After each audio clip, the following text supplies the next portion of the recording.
Our next guest is Howard Beck, senior NBA writer for Sports Illustrated. He joins us here. Howard, welcome to the show. How are you doing? Hey, Ryan. Good. How are you? It's good to hear from you again.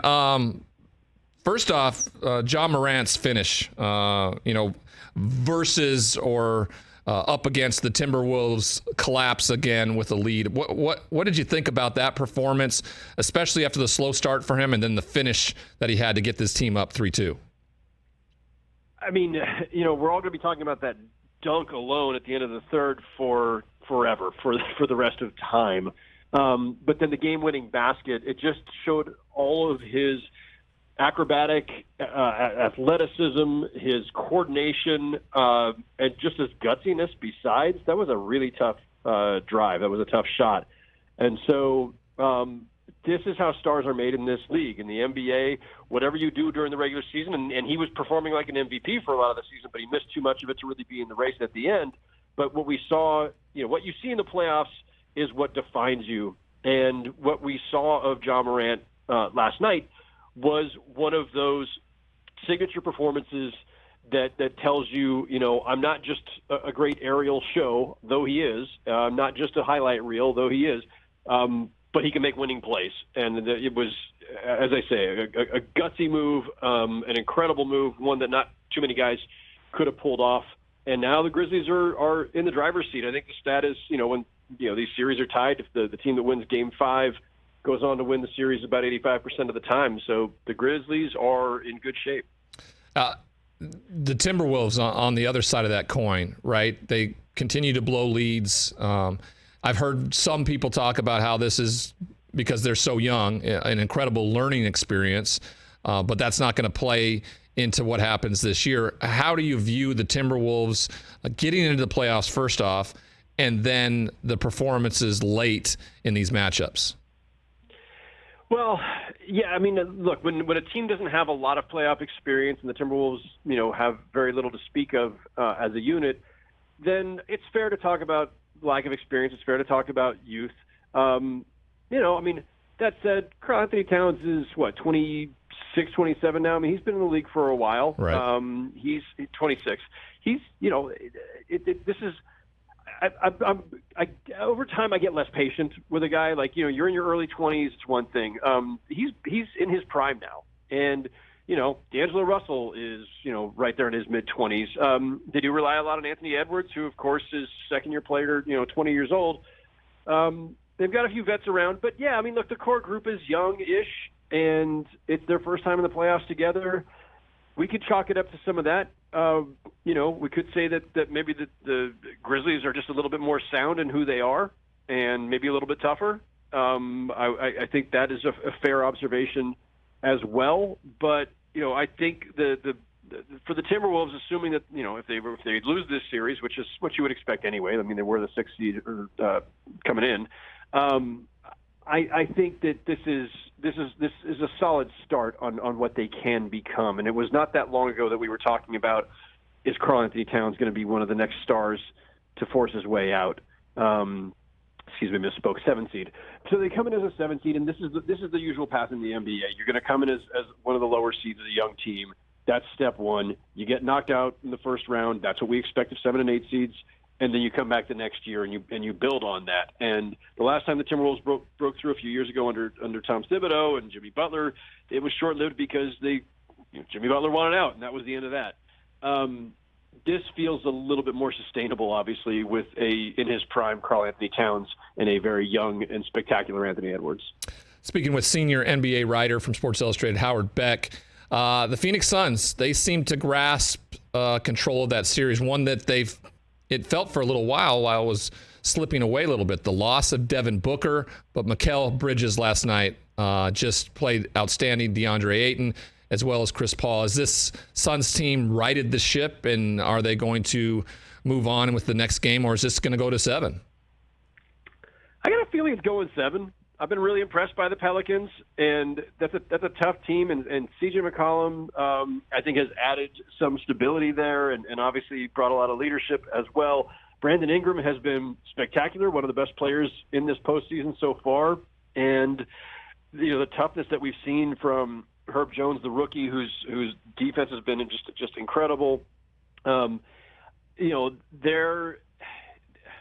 think they're too tough to just go away. And especially if the Suns are not going to have Devin Booker back, and I don't know what the latest there is.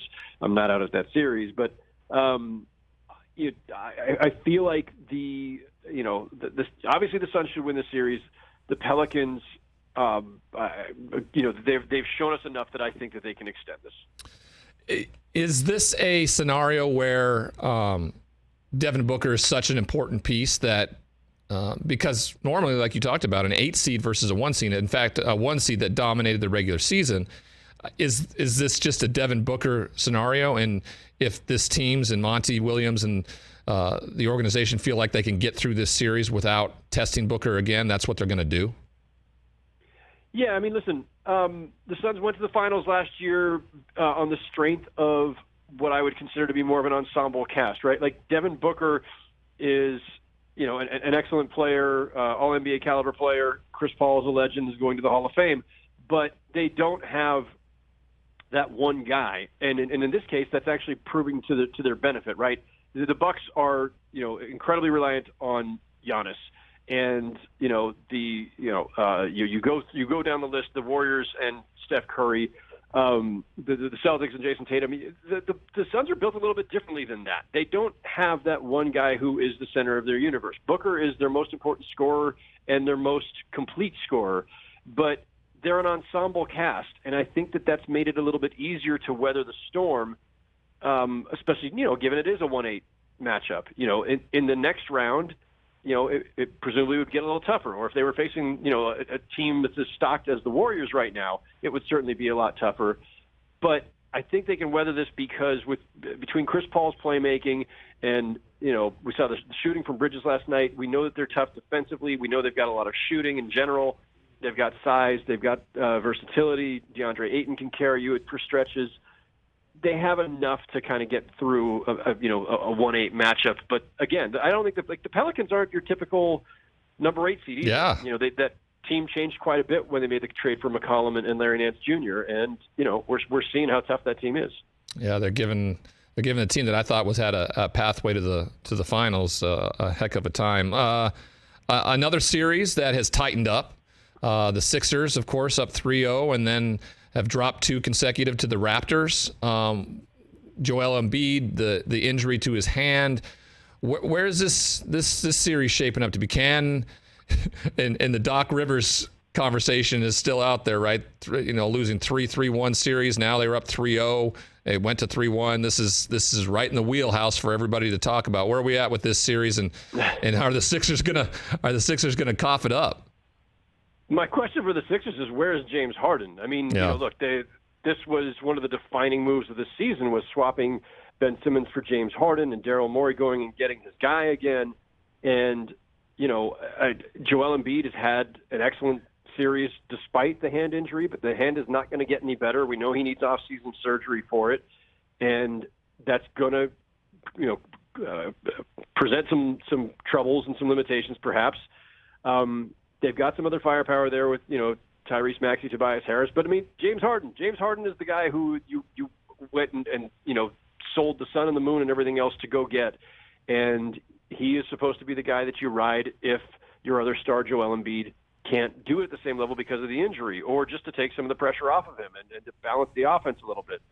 And this has been a fairly ho-hum series for James Harden. And, people talk about Doc Rivers, the 3-1. There's a lot of nuance to that gets lost. I won't bother with that defense of Doc Rivers.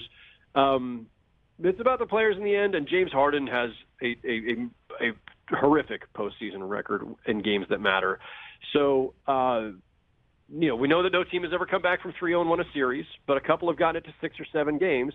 And this one looks like, again, the Raptors are the same way I talked about the Pelicans. The Raptors are tough, and they're really balanced. They're a bunch of interchangeable parts. They play their butts off defensively, and they got a lot of length, and they can cause you troubles. And, Game 6 is in Toronto, where Matisse Thybulle from the Sixers can't play because he's not fully vaccinated. it's not going to surprise me in the least now if this goes 7. I had actually picked Toronto in 6. That was my one bold pick before the series started. And, I don't think anybody saw it going the way it did, going down 3-0 and then winning the next 2. But if they make this a series, I'm not going to be entirely shocked. No, I mean, prophetic for sure if they are able to find a way to get it done. Managing a couple games from tonight, in particular the Bulls. This team, of course, heading into the All-Star break was the best team in the East. The injuries hadn't necessarily mounted up, but now they are at full force, right? Caruso and Levine are not going to be able to go tonight because of those injuries. Is this Bulls team just a product of being hit with the injury bug, or is this a team that just under Billy Donovan hasn't quite figured out how to close the gap in the East? No, I think this is, Billy Donovan's done a great job. Their front office has done a pretty good job as well. Reloading this past offseason with DeRozan and Caruso and Lonzo Ball, who, of course, hasn't played in months now because of his injury.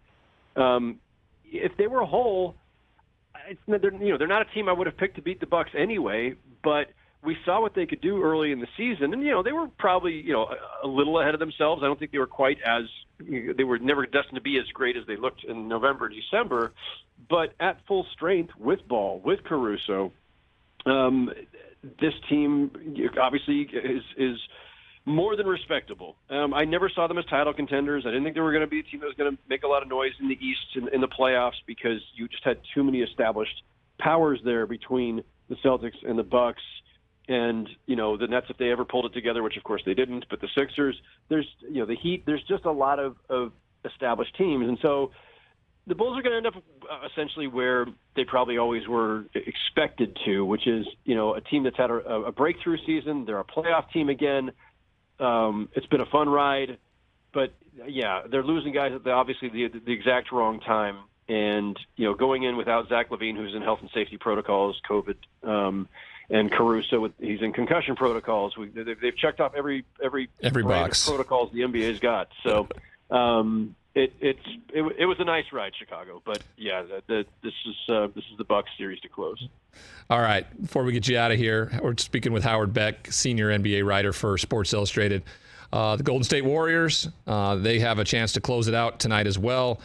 Their first time back to the playoffs in some time. Everybody seems to be relatively healthy. Their most likely opponent would be, if Memphis keeps it up, Memphis in the second round. Where do we see this Golden State Warriors team, and do they have the wherewithal to come out of the West? I was saying it all season. If they got healthy and if they could be healthy in the postseason, they had as good a shot as anybody. And that's no disrespect to the Suns or anybody else, but this is more just out of respect for what the Warriors are and who they've been. And I know everybody after a 2-year interlude here is kind of ready to move on from them.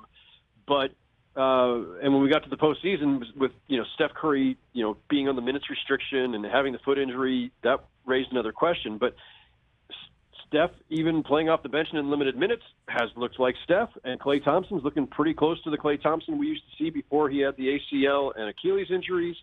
Draymond Green is playing his butt off. He needs to stay on the floor, obviously.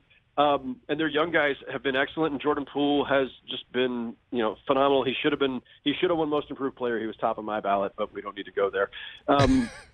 They're deep, they're talented, and they've got a championship core still there. I think the Warriors can go all the way again. Well, I like to hear that. Anytime you got a Washington State alumnus there and Klay Thompson, I'm rooting for them all day. Howard, thanks for taking the time. Really appreciate it. You're always great. Fill it up with all the info I need for my NBA playoffs. Howard Beck, everybody. Thanks for joining the show. Appreciate it, Ryan. Thank you. Hey, you watched all the way to the end. Thanks for that. Watch more right here.